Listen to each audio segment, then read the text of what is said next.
Welcome to the geopolitics with the. आज हम बात करने वाले ऑपरेशन अनथिंकेबल बाय रशिया। क्यों वेस्टर्न मीडिया बहुत सारे आर्टिकल पब्लिश कर रहा है कि Russia has launch operation unthinkable against the Europe, specifically against the UK and France. So सबसे पहले तो ये बात करते हैं कि ऑपरेशन अनथिंकेबल है क्या। जब से व्लादिमीर पुतिन ने वार्निंग इश्यू की है कि there is an potential threat of the world war 3 because Europe and USA is constantly supporting Ukraine for the war against the Russia. तभी से the experts from the Moscow are claiming that the Russia has a capability कि वो nuclear Arsenal completely destroy कर सकते within a 24 hours अगर global war start हो जाती है तो पहले अब ये बात करते हैं कि ऑल ऑफ अ सडन क्यों रशिया ने काम चालू कर दिया है for the operation unthinkable.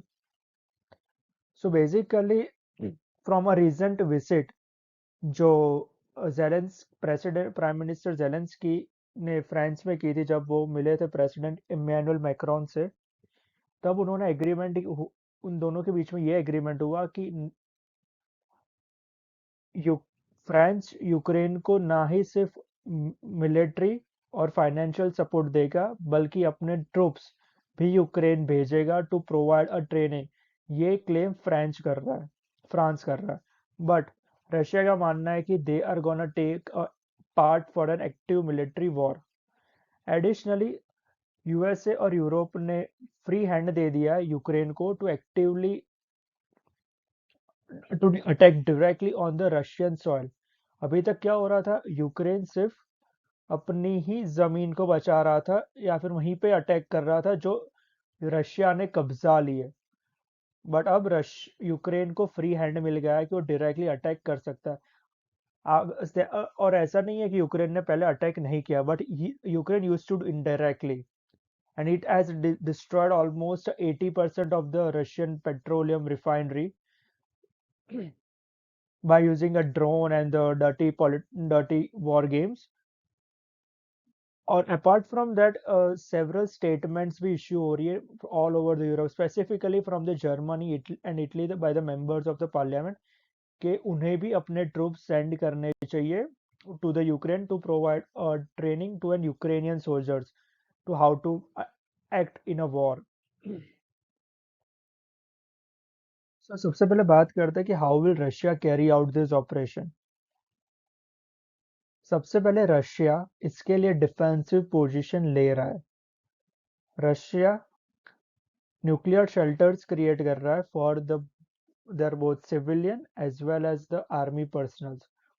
It's gonna cost them around 3,30,000 pounds. Russian experts also claims that they are not gonna attack the civilian public of as जैसे ही कि यूएसए ने किया था इन द वर्ल्ड वॉर 2। और रशिया का ये main confidence का कारण है, they are having the hypersonic missile which is not currently possessed by the both USA and China. Apart from that, उनके कई एक्सपर्ट्स ये भी क्लेम कर रहे थे केजीबी के पास all the informations and plan है about the nuclear arsenal deployed by the French and UK।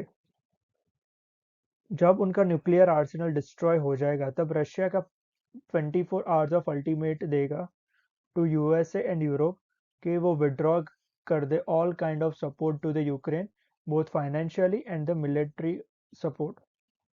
उसके बाद रशिया इश्यू करेगा अपना एक peace agreement to stop a war against Ukraine. But मेरा ये मानना है कि रशिया ऐसा प्लान तब तक इनिशिएट नहीं करेगा जब तक कि उनके मेजर सिटीज सेंट पीटर्सबर्ग या मॉस्को पे हैवी बॉम्बार्डिंग नहीं हो जाती। But only time will tell what the actions will be taken by Russia. Hope for the best and the humanity thrives. Jai Hind, Jai Bharat. Have a nice day.